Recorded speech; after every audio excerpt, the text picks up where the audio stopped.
मैं आज ही तेलंगाना के होम मिनिस्टर जनाब महमूद अली साहब का वीडियो सुना और मुझे बहुत ही अफसोस हुआ कि ये माह रमजान बरकत वाला मग़फ़िरत वाला ऐसे महीने में भी सियासत खेल रहे हैं। सियासत खेलिए, लेकिन कम से कम इस महीने का एहतराम करते हुए, रोजे का एहतराम करते हुए सच बोलो।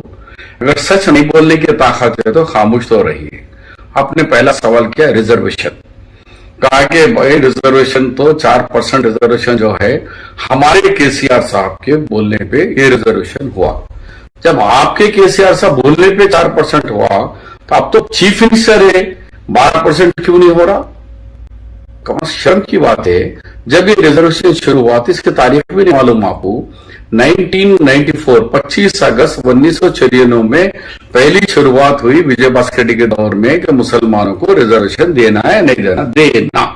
जब मैं वो वक्त में मिनिस्टर में था, उसके बाद कांग्रेस पार्टी 2004 में अपने मैनिफेस्टो में रखी कि हम 5% रिजर्वेशन देंगे।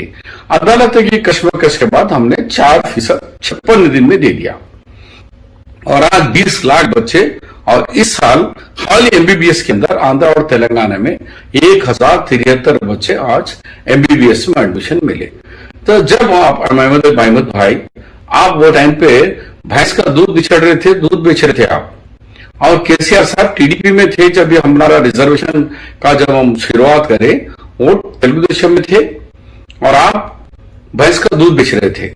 लिहाजा आप भी नहीं भी थे, उनमें भी नहीं थे। अब जब 2004 की बात जब अमल शुरू हुआ, जब भी आप सियासत में नहीं थे, जब भी आप सियासत में नहीं थे, आप 2013 में एमएलसी के लिए आप बनाए गए। उससे पहले आप एक मरतबा कॉन्टेस्ट करे पी जनार्दन रेड्डी के इंतकाल के बाद, जब मगर आप पॉलिटिक्स में नहीं थे। इतना भी झूठ मत बोलो।